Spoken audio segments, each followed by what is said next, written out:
Hi అండి. పిల్లలకి హెల్తీగా స్నాక్స్ చేసి పెట్టాలనుకున్నప్పుడు కానీ, పిల్లలకి ఇష్టం లేని వెజిటేబుల్స్ తినిపించాలనుకున్నప్పుడు కానీ ఈ రకంగా ట్రై చేయండి. చాలా ఇష్టంగా తింటారు, ఒకటికి 10 తింటారు, మళ్ళీ మళ్ళీ అడుగుతారండి. అంత రుచిగా ఉంటుంది. దీంట్లో ముఖ్యంగా అరటికాయ అండి. ఈ అరటికాయలో పోషక విలువలతో పాటు మనకు కావాల్సిన మెగ్నీషియం, కాల్షియం, పొటాషియం ఇవన్నీ లభిస్తాయి.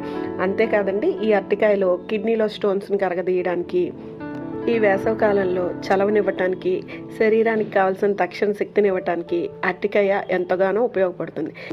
ఇది ఈజీగా డైజెస్ట్ అవుతుందండి.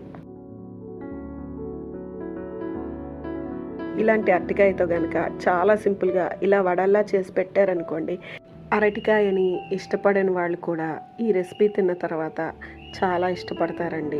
ఈ రెసిపీని ఒకసారి ఇలా ట్రై చేసి చూడండి. ఎవరైనా కనుక ఫస్ట్ టైం నా ఛానల్ చూస్తున్నట్టయితే మీకు వీడియోస్ నచ్చాయనుకోండి, లైక్ చేయండి, మీ ఫ్రెండ్స్ అండ్ ఫ్యామిలీ మెంబర్కి షేర్ చేయండి. సబ్స్క్రైబ్ చేసుకొని బెల్ ఐకాన్ ప్రెస్ చేశారనుకోండి, నేను పెట్టిన ప్రతి నోటిఫికేషన్ మీ వరకు వచ్చి చేరుతుందండి. ఈ వీడియో యొక్క ఫుల్ లింక్ వచ్చి కింద డిస్క్రిప్షన్లో ఇస్తాను. ఒక్కసారి అయితే ఇలా ట్రై చేసి చూడండి.